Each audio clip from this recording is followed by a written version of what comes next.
the execution patterns are basically how you are going to be getting into any sort of trade.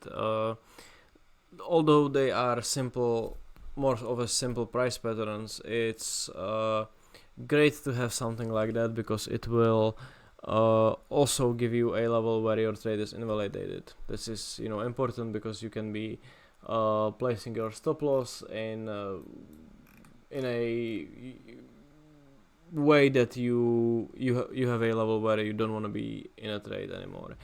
What is one of the mistakes people are often doing is that they will just go to kind of a hunt on these patterns. They will just open any sort of time frame and they will just be looking for these patterns over and over again without looking into any sort of context. This is obviously not a good way to do things. The patterns by themselves are only here to kind of help you to get into the position, but the context of the move is something that you will be getting from your overall analysis, not only because price made some sort of a pattern. The first ones are the clusters. These are the famous order blocks, famous supply and demand, the failure to return, or whatever. Like I said, the idea behind these things is much simpler than any sort of a evil manipulation or whatever. They are just levels where a lot of volumes got clustered, and because people who executed their positions there, and which led to strong inefficient moves away, these liquidity gaps, ones that broke the overall market structure, you will get stacked orders at the levels. So if market is going to revisit those places, they will get used again for execution. There are often at these naked points of control. You can see here, as market went up, there was any kind of a level of resistance here. Market paused there, but once the volume got accumulated, it just moved higher and made a sort of structure with the naked point of control. Once this got tested, market continued to go up. When it comes to these things, there are few important things. I am looking at this kind of a overall area, this kind of a down move, when price basically made the last bit of a pullback before the move higher is the area of interest for me. So this would be these two down candles. You can use the last one, but sometimes you are not going to get filled. What is also important, and this is where we talk a little bit more about the idea of a compression. As you are executing the trade above the price, there is a compression. Compression means that you have these higher lows going into the level without any of these were ever kind of taken. These are just higher lows. So everyone who is shorting has their stops above these highs. Okay, this is what I refer to as a weak positioning, and this is as it's not a execution pattern. You can very often trade into these things. You can get long here with the idea of taking out all these kind of a stops that are resting above these highs. If you are going to take at this structure right here, you can see how this last low, this last small bit of a support got taken out before this move higher happened. This is very important and overall good sign of a strong level, because any sort of kind of a business or everyone who is trying to get long into this too soon got taken out before the move. You want to see these things happen, because there is much lower likelihood that market will do something like this. Okay, if you're going to take a look at I have it in a later examples. Okay, I will show you this in later examples, how you don't want to look at these structures. Basically every execution pattern by itself gets the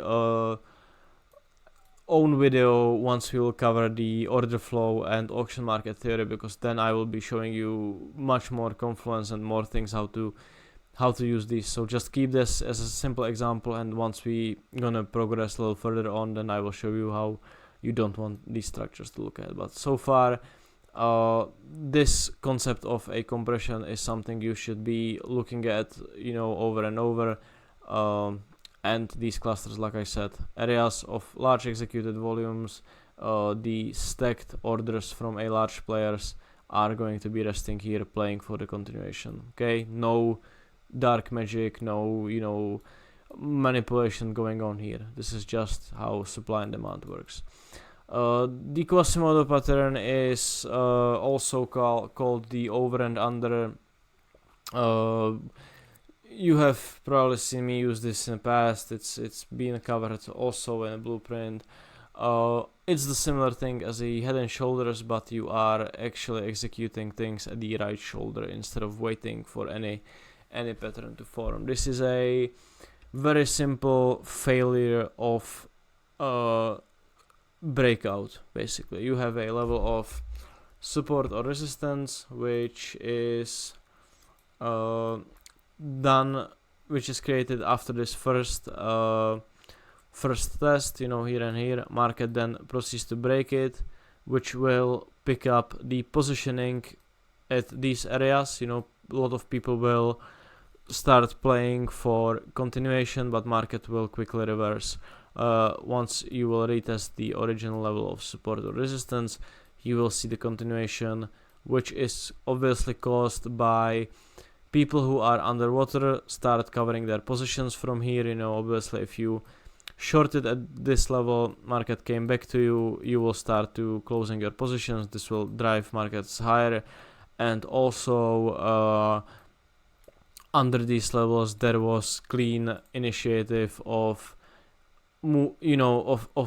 this move to reverse. So people who had enough buying or selling power to make this happen will usually make sure that it will stay where it is. Okay, this is a Luna chart. If you remember when I showed you the fractal nature of price, this is H4 chart, and you can see how much this market likes this kind of pattern. Okay,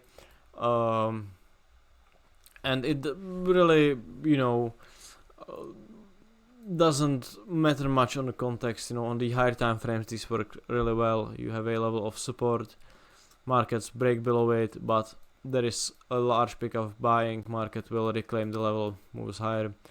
We go down, break the next level of support. Everyone is playing the continuation. Market will quickly reclaim it with this V-shaped reversal, breaks the high, so we have this confirmed strength.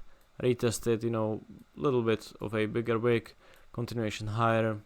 Once again, level of resistance, we cannot hold it. Break below it. They will make sure to hold this level, and you have a cluster here as well, and a same thing here again. So this is the Quasimodo over and under pattern. Very, very, very simple. I hope you get the explanation why these things happen. Okay, this thing here is important, and we will also take a look at some order flow confluences a little bit later on.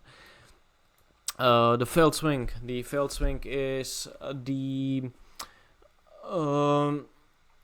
what you might know as kind of a trap, swing failure pattern, false break and all these things. But my take on this is, as I mentioned, I'm not really interested in how candles are closing, but I am more interested in how markets behaved based on a volume and order flow beyond these swing points. Basically, the swelled thing is this kind of a section here. Okay, this is where you are going to kind of try to front run this whole Quasimodo pattern, and you will be just looking for possibilities of fading this leg up. Okay, and obviously, if you're gonna take a look at this example, this is exactly what I talked about. you have a level of resistance. Market is going to break it on a high volume. The red candle, obviously, this is the blue candle. This is the high relative volume in terms of buying. And for most classic SR traders, this is a signal to go long in any sort of pullback. But you need to ask yourself, like, you have all this buying coming into the market, but where are the buyers now?